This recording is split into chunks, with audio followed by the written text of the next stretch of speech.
DJ Tips with another mobile and wedding DJ.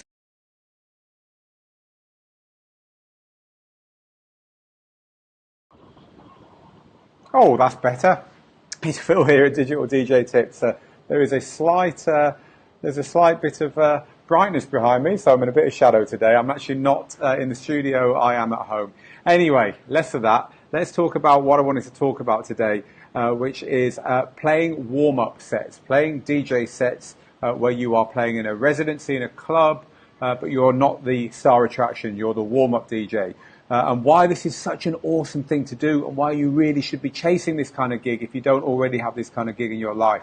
The reason we're talking about this now is we've just been doing some training about this back in the studio, and I've come back, I'm really fired up about it.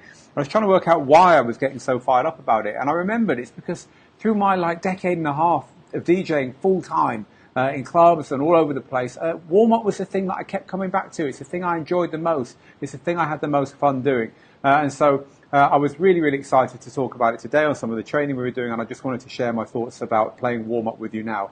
So why play warm-up? Well, it's really simple.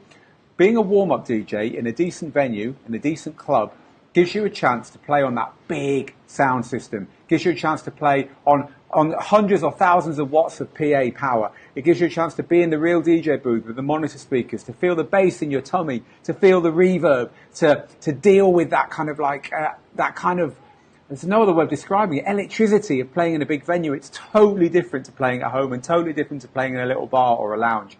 And as the warm-up DJ, because you're the first DJ on, you get to turn up before everyone else. In fact, you can turn up an hour before everyone else. So you turn up an hour before everyone else with all your favourite tunes, and you blast them out on a club system. I'm testing the system. Yeah, right, you're enjoying the system more like. It couldn't be more fun.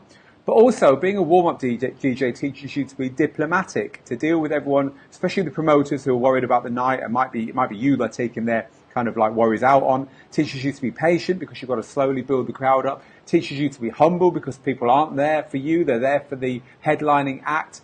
It gives you a chance to play music which you wouldn't otherwise play, because peak time you cannot play a lot of tracks which are really, really good, which is why a lot of DJs who play peak time DJ sets still enjoy playing warm-ups, because it gives them a chance to play what the hell they want, to play the tracks that are building up in the corner of their collection that they never get a chance to play in their main sets. So let's talk a little bit about getting warm-up gigs. What you really want is a warm-up gig where you can play a couple of hours in a local club, and you get to do it every week. Look, you're not going to get these gigs by giving a mixtape into the club and ringing them a week later. It doesn't work like that. It works by getting to know the people who are running the venue, getting to know the promoters, being useful to them, retweeting them online, reviewing their nights, saying online, I'd love to play there one day. It works by helping people out who are running these venues, offering to do the clipboard for them on the door, or offering to collect their email addresses for their mailing list. If you've got a nice car, offering to pick up their guest DJs and bring them to and from the hotel and the airport and the venue. What better way to meet people, right? And just genuinely being useful, and also being a face around the place. Once you've done all those things and got a little bit of a DJ name for yourself, and trust me, it doesn't need to be a very big name for yourself. Once you've got those things in place, just, promoting a little night for 20 or 30 people in a tiny bar would be enough. Or just having a small mailing list and DJing around town a little bit. Because as soon as they realise that you're someone who could maybe do this warm-up slot for them, and the time is right, then having that little bit of reputation is enough. As long as you are already a face and already being useful. And once you've got your warm-up slot, well, here's where the magic really happens, because you've got to be aware that any time, any week, when you're playing that couple of hours at the beginning of a club night, warming up for the main DJ, any week, and it's not a question of if, but when, that main DJ is not going to turn up. And who's going to be playing on for the rest of the night? Yep, it's going to be you. So the final bit of advice here is be ready.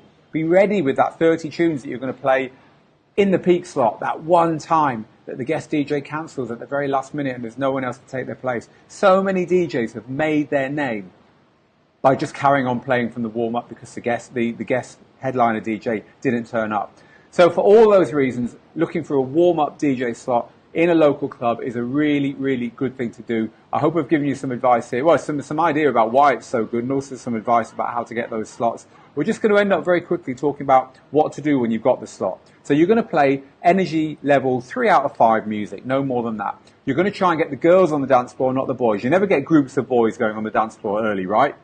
It doesn't happen. So you're going to get the girls on the dance floor by playing funky bass lines, by playing vocals, by playing songs people know, keeping the tempo down a little bit and slowly warming it up, slowly working through the gears. If you feel you're going too quickly and the dance floor is starting to slow down, just pull back a bit. Don't go all guns in and wait for it to pick up again and then move up with it. And always leave a lot in the tank for the headliner DJ. That's where you're going to get your kudos.